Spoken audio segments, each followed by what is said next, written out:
Suasana sebelum terbit matahari di sebelah barat, suasananya begini tuan-tuan sekalian. Manusia semua akan bangun pagi, selalunya jam 7 sudah cerah. Tetapi pada hari itu kita akan melihat jam 7, 8 pagi, 9 pagi, suasananya begini. Gelapnya adalah seperti gelap malam yang matahari tidak keluar. Jadi kita pun tengok ke langit, oh mungkin nak hujan kot.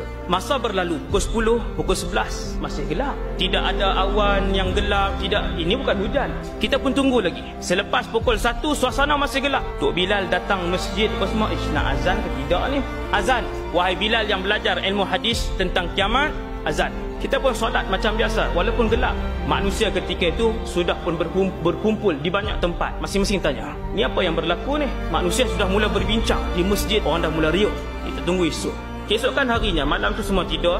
Hari kedua bila kita bangun, jam 7, jam 8, suasana gelap seperti ini. Gelap itu sama ada 2 atau 3 hari. Bukan 3 hari confirm, 2 atau, sebab ada 2 pendapat, ada 2 hadis. Tuan-tuan, kita pun bangun pada hari yang keempat. Kalau kita ambil pendapat hadis yang mengatakan bahawa 3 hari gelap itu, seluruh penduduk bumi ini akan melihat matahari itu terbit daripada sebelah barat. Apabila matahari terbit di sebelah barat, orang ramai akan menjerit. Itu dia, matahari sedang terbit di sebelah barat. Seluruh penduduk bumi ketika itu beriman kepada Allah, baru mereka yakin.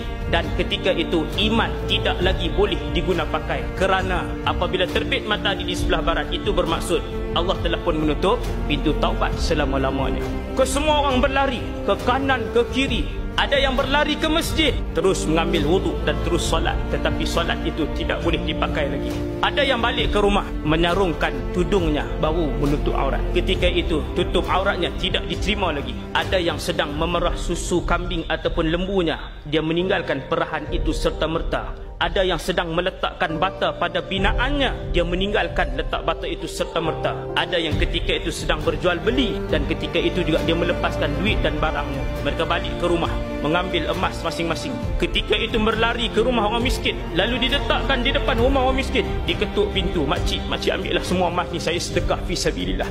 Alangkah baiknya kalau sedekah ini semalam kamu berikan kepada saya, ia masih bermanfaat. Tuan-tuan, beramallah sebelum matahari terbit dari sebelah barat.